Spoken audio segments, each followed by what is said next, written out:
Greetings, Chuck and Cynde, Chris and Kerry. I'm so sorry that I was not able to be there with you today for the celebration of your sweet wife and mother. My knee's just not ready to make a trip like that yet. I'd like to share some personal thoughts about my big sister with you. Look at this picture. I know that you've all seen it before. I'm guessing that I'm about 3 years old and Pat's probably around 5 in the picture.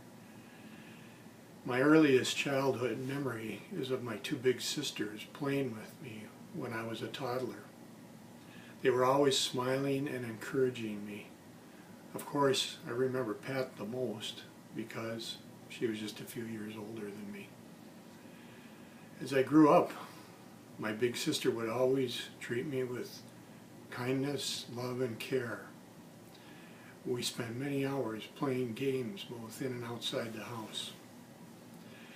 She was also our protector against the big bully in our neighborhood, Dwayne Tall. She was the only one that he was afraid of in the whole neighborhood. And I can remember many times running home and calling for Pat to come out and rescue us.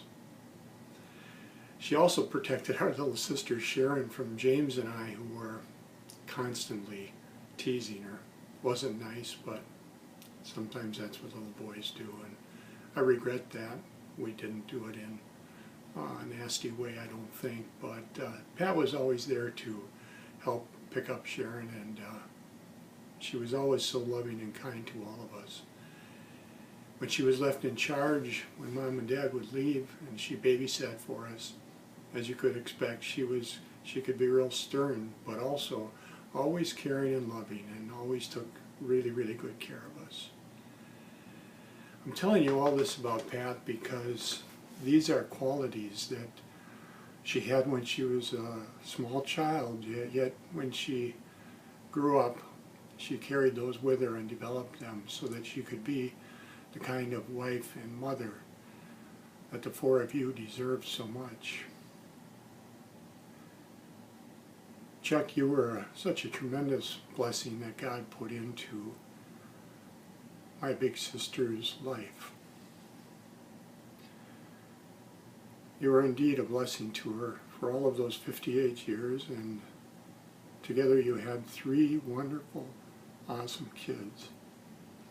And I know that Pat was a wonderful, wonderful wife and mother to you all. That's God's gift to us, companionship through life, mothers that raise us and care for us. But you know, for all of Pat's wonderful qualities, she wasn't perfect. But she had a Savior that was perfect. Jesus came and lived a perfect life as Pat's substitute for the time she didn't. And he went to the cross to pay for all of the sins that she committed in all of her life, making her perfect in God's sight. So Chuck and Cynde, you told me that Pat believed that truth, that Jesus was her Savior, and that she had faith in that. And because of that, we can all look forward to a wonderful reunion with her someday in heaven.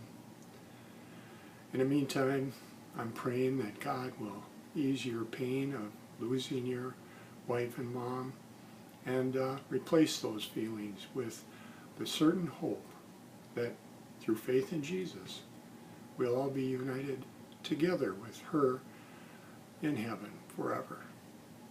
God's blessings to you all.